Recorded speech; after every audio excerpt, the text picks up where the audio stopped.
Hello and welcome to my channel. Go ahead, hit the like, hit the share. This video, I'm just going to address some things that I've seen in regards to the questions people keep asking in regards to R. Kelly's bond being denied in New York. And let's keep in mind that's only one motion that was denied. And according to what I read, there is an option to resubmit that. But we're going to go into why this motion was denied.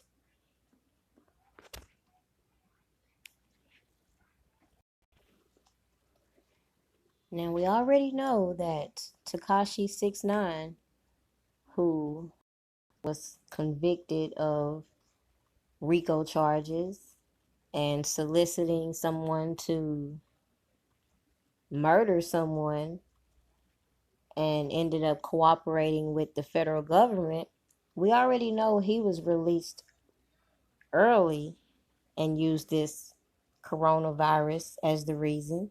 We already know the person that he used as his gunman was released, citing the coronavirus. And most importantly, we already know that Michael Avenatti was recently released, citing the coronavirus as his concern. And we know very well he poses no immediate threats for catching this illness, yet he was released. And not only was he released, he was granted the privilege to be able to travel.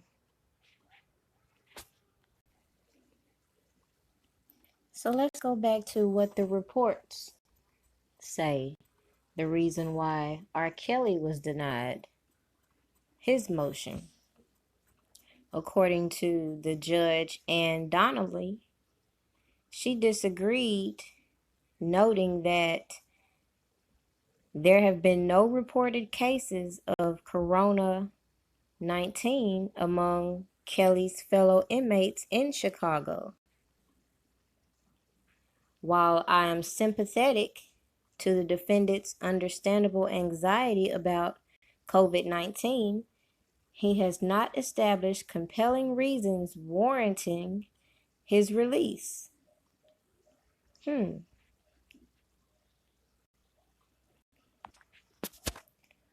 That's mighty strange because I just read that there are 335 federal inmates and 185 BOP staff who have confirmed positive tests.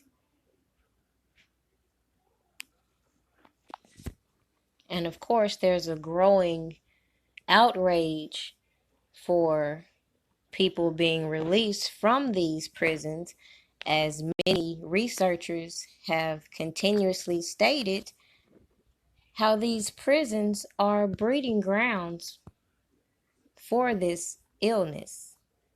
And even if it wasn't COVID-19, let's just think about illnesses in general. They say once you've been to one jail, you've been to them all. So just imagine this. Just think about the fact that you're in a tight facility and these people aren't sanitizing anything properly daily.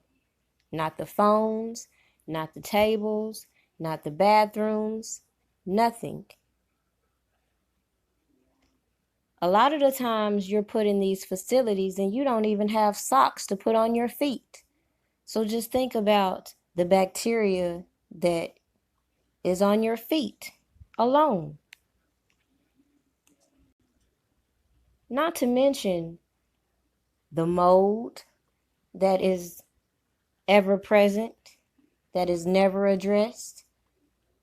And these are just basic sanitation issues that go on in jails and prison. So just imagine how it is considering we're in this pandemic right now. So how would it be possible to maintain social distancing and proper hand washing when half the time you're not even given soap?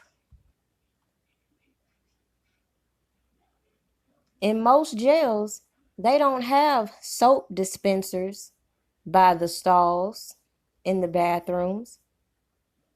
In most cases, you're given one bar of soap and expected to purchase anything else you need. But what if you don't have that to purchase?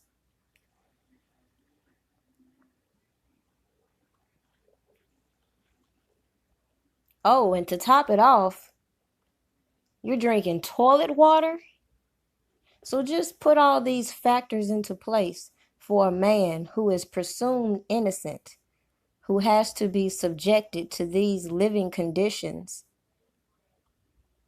Meanwhile, people who have been convicted have been granted the privilege to be bonded, while you have been denied based on speculations. No evidence being presented to show you're being a threat. According to the prosecutors, R. Kelly is a flight risk. But last time I checked, wasn't there a travel ban? How can this man be a flight risk when, as of right now, we're being told to stay home? Witness intimidation?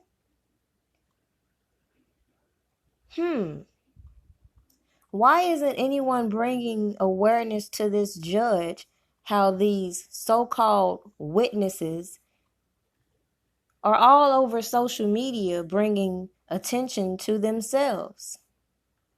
Usually when a case is sealed, there's usually a gag order for those witnesses.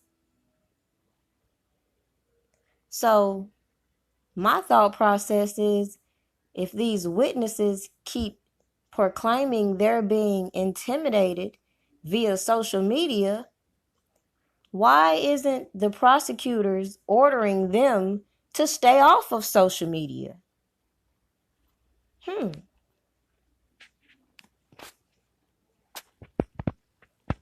But back to the article. Lynn Weber has not issued a ruling on the motion for bail filed in Chicago.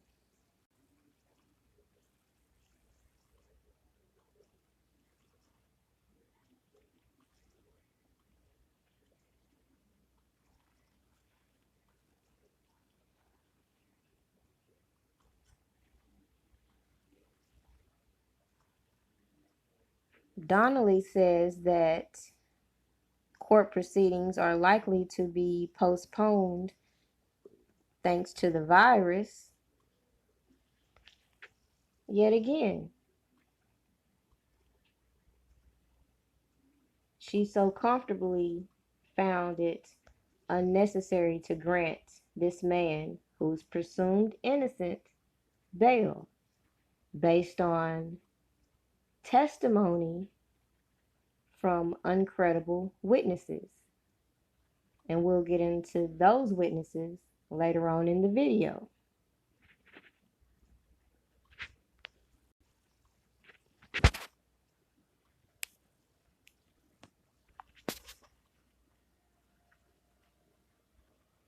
I believe it will be well in everybody's constitutional rights to write to this judge and put in it the facts about how wrong it is for her to deny this man his bond, considering yet again he's presumed innocent, and the fact that everything stated by the prosecutors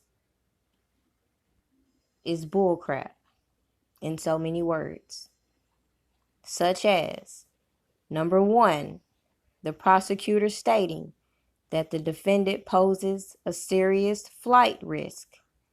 What evidence do they have to suggest this? Considering this man has been incarcerated all this time and all his calls have been monitored. They wanted to allege that he slipped in some type of communication device, but as we saw, all these people around him are so anxious to keep recording him. Even that can prove he posed no risk for flight. Number 2, release is not warranted under the compelling reason because he doesn't compose a compelling reason for health risk. Well, as I pointed out a little while ago, there are confirmed cases of COVID-19 in the facility. Number 1, he is at risk considering his age, unlike what was put in this response, considering they have continuously told us that it's not specifically targeting older people as they initially said. Number 2, Mr. Kelly does have a weakened immune system based on his previous surgeries. And number 3, most important of all, like I pointed out, we all know these jail facilities are not properly sanitizing, even before this pandemic arose. So why is it fair to put a person who is presumed innocent in the position where there is a pandemic, things are not being properly sanitized, he is at risk for exposure, and he poses no threat?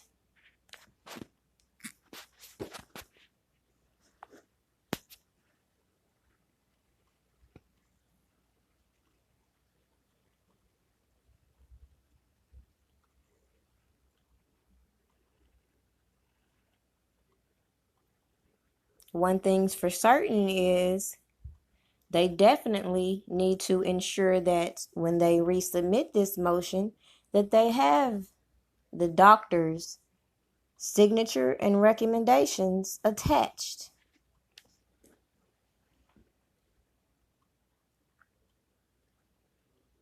According to the prosecutors, there has been no obstruction to his lawyer visitation. Well, let me pause right there because that's another lie. Remember this article? Coronavirus keeps lawyers away, when Greenberg was not allowed visitation with his attorney. So despite what the prosecutors said, there has been some restrictions as far as his attorney being able to effectively communicate with him.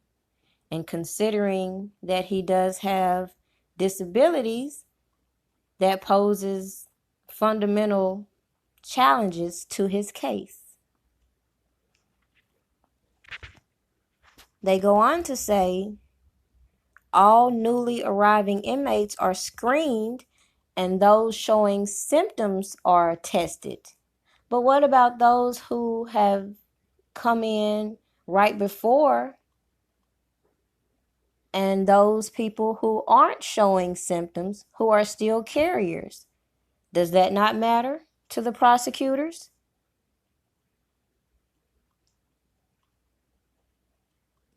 And last but not least, that they are maximizing social distancing and limited group gatherings in the facilities, where if you're in a pod with another cellmate and the cell is only so wide, how are you going to maintain social distancing if that person could possibly be a carrier for this disease?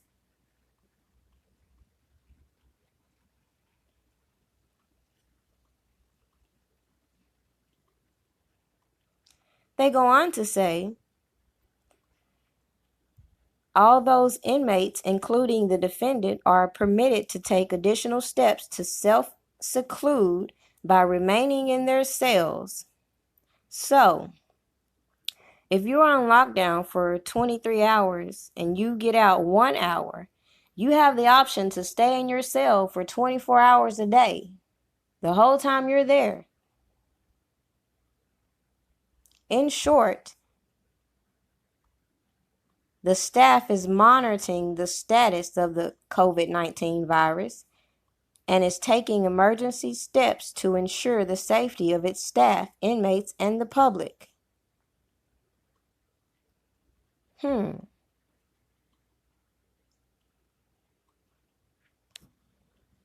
It's just amazing to me how people are treated less than human, how animals have more rights in the United States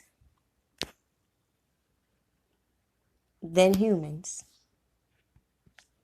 It's absolutely amazing to me that these people actually typed up that the inmates have the option of staying in their cell, so you can stay in your little cell for 24 hours a day.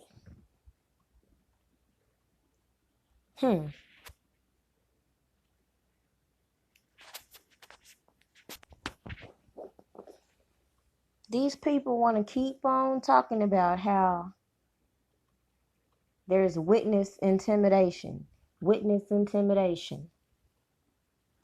But they must forget all the things that they put out there.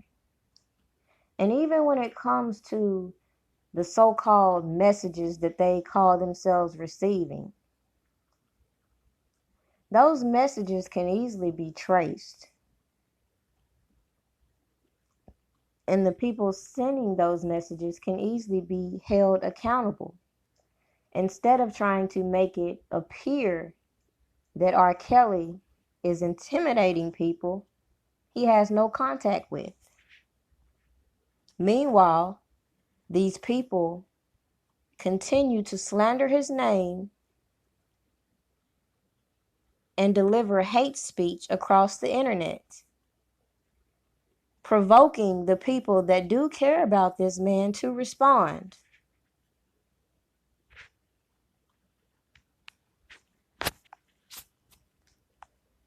If you would like your voice to be heard in a well thought out, well prepared, and factual letter to the judge, this is the address: to the Chicago judge,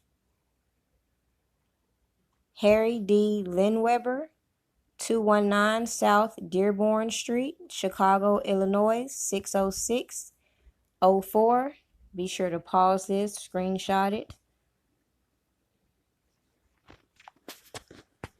And to the New York judge, Ann M. Donnelly, United States District Judge, United States District Court, Eastern District of New York, 225 Cademan Plaza East, Brooklyn, New York, 11201. Criminal docket number 19-286,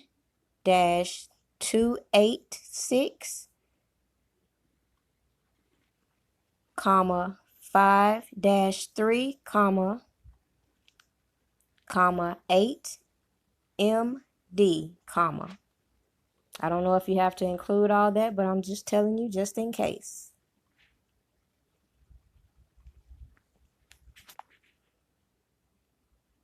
I saw this posted just to give you a mindset of where you should be going with this letter. Take your emotions out of things and recognize that you have to deal with these people with pure facts. Because we know that this case that was presented to Homeland Security, the FBI, and the prosecutors is going to fall apart. But if we stick to the facts The facts alone, that will give us more impact. Our law here in America, defendants are innocent until proven guilty, not the other way around.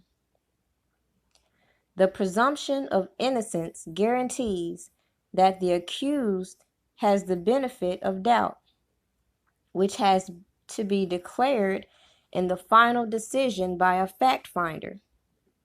The fact finder must ignore all pretrial evidence of guilt and determine the guilt or innocence, evaluating only the evidence presented at the trial.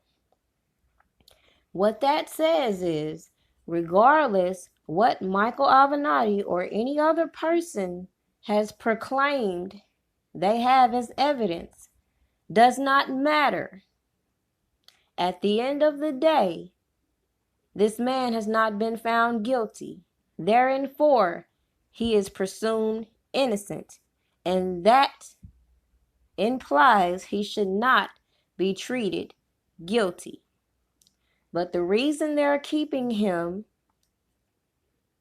incarcerated pre-trial is because they are claiming A, he's a flight risk, and B, he's intimidating witnesses. Okay?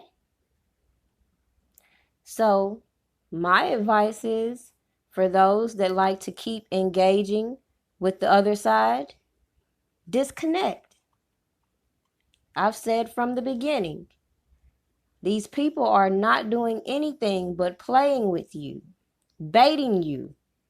And then the first thing they're going to do is try to use something out of context and hold it against R. Kelly. Everybody wants to keep pointing the fingers. This person is a mole. That person is a mole. But then if you look at the whole picture, what difference does what you're doing make? Hypothetically speaking, the people you are pointing out are a mole. What role did they have to play? How does that tie the whole story? And if you can't put the whole story together, what is your purpose in causing division amongst supporters? Some of you need to check the motives of some of these people and recognize they are put there for specific reasons. Pay attention. The presumption of innocence implies that people who are accused of a criminal act must be treated in accordance with this principle. When the circumstances require to have accused people temporarily deprived of their personal liberty, they have to be separated from convicted persons except for unusual circumstances. Defendants should normally not be shackled or kept in cages during trials or otherwise presented to the court in a manner indicating that they may be dangerous criminals. Yet how do we see R. Kelly when he is presented to the public?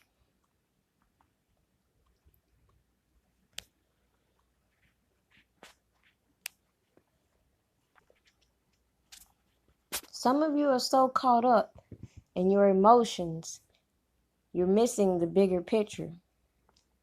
So before I close this video, let me touch on something that was touched by Opinionated the other night when he was talking about RICO.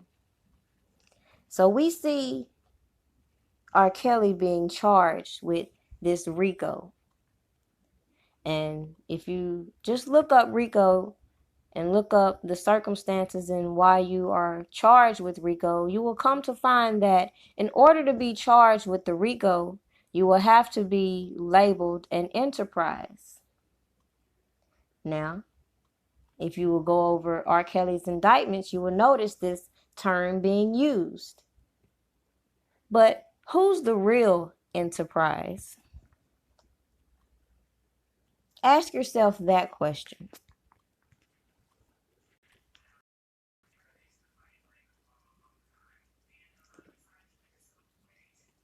These people want to keep playing with this witness intimidation bullcrap. But they're so dumb, they don't recognize how social media can be used against you in court.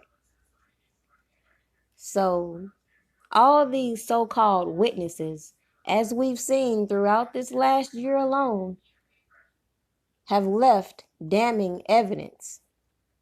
And even though they sit there and they keep posting and deleting things, we all know we've built up quite the collection. So there's no need to continue to engage with these people. Just screenshots and collect the data. They're fishing for engagement, popularity. They're trying to create a brand off this scandal. But let's again keep in mind, this is evidence too. So while they're saying witness intimidation, they are supplying a lot of evidence. Keep that in mind. Now, as opinionated stated, there are 35 specific offenses which would fall under RICO. And to be charged with RICO, you will have to be in an enterprise. And the crimes that would fall under here would be bribery, corruption, solicitation, counterfeiting, mail, wire, and financial institution fraud, obstruction of justice, trafficking, tampering with or relating against witnesses, victims, informants. Where have we seen all of this? Bribery, Demetrius Smith. Tampering with evidence, Michael Avenatti. Wire, financial frauds. You got Larry McGee. You got Angelo McCleary. You got all these managers.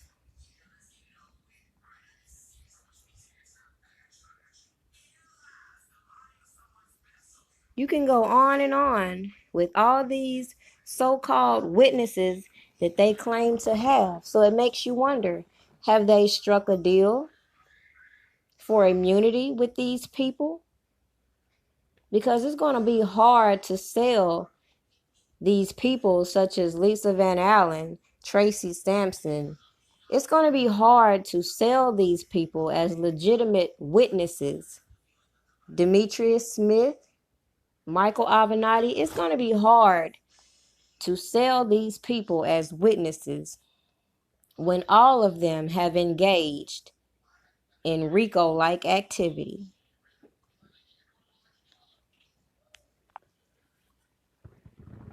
Now, in closing, it's mighty funny that every time there's something going on with Mr. Kelly's case, there's always some bullshit about to pop off.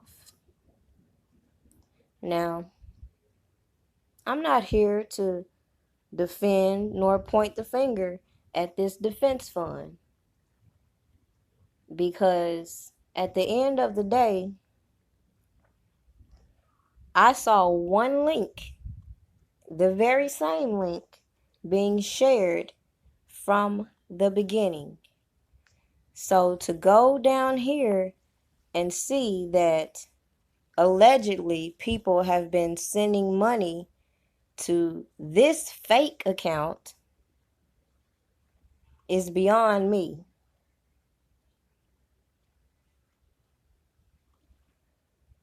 It's all too much.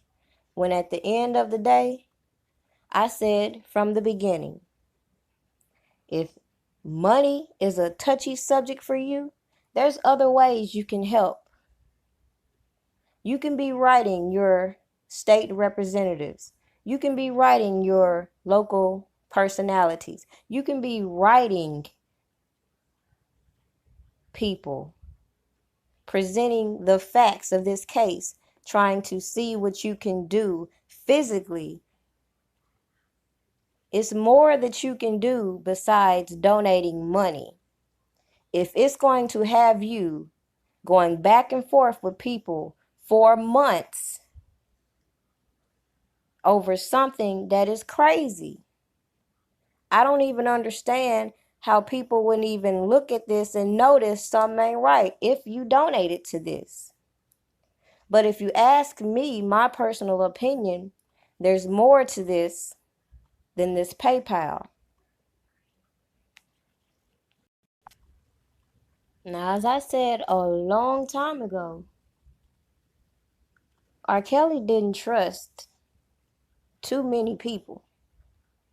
There was always somebody secretly recording him, which is why he didn't trust people. And apparently there were people out here taking money on his behalf. People saying they work for R. Kelly. People impersonating him. Accounts being set up on his behalf, which goes way beyond this defense fund. All the way around this story, you see a lot of scamming, period. You got people around him scamming, and you got the people coming at him scamming. Even old Angelo Clary. See, what they fail to realize is everything is going to come to the lights, including all their little secret connections. All these people they have hiding in the background, including a person like Peggy Coundry, if that's how you say her name. And who is she, you might ask? She's somebody working for Homeland Security. So while y'all focusing on the distractions, there's other people y'all could really be focusing in on that are really out here scamming.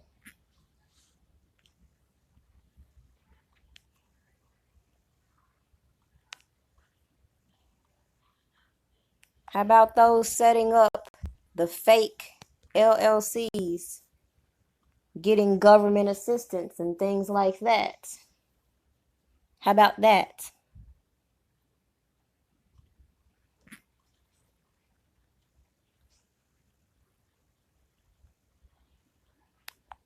See, the thing about Team Truth is, it's funny how people ride with them, and then soon as they have a disagreement, they spill the tea, as you say. Like, I've been wondering for a while who this person is. Sean Busby, connected to Angelo Clary, who's registered with the Team Truth and a couple other businesses Angelo Clary has set up, including J Savage Collections. Yeah. As I said, it's many people you can be connecting. Just think about it.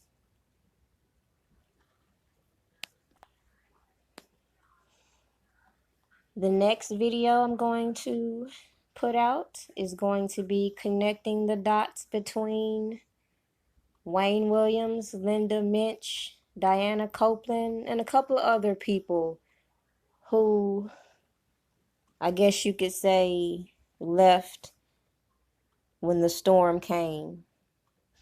It's crazy how right before Surviving R. Kelly came into play, everything was so cool with everybody. But then once the scandal hit, a lot of people disappeared. Stay tuned.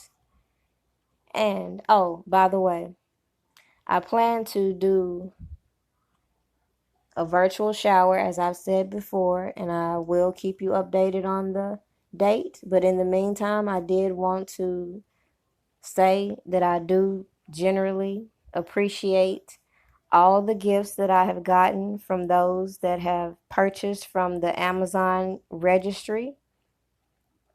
I will put the link in the description for those who missed it. And I appreciate those that continue to support the channel.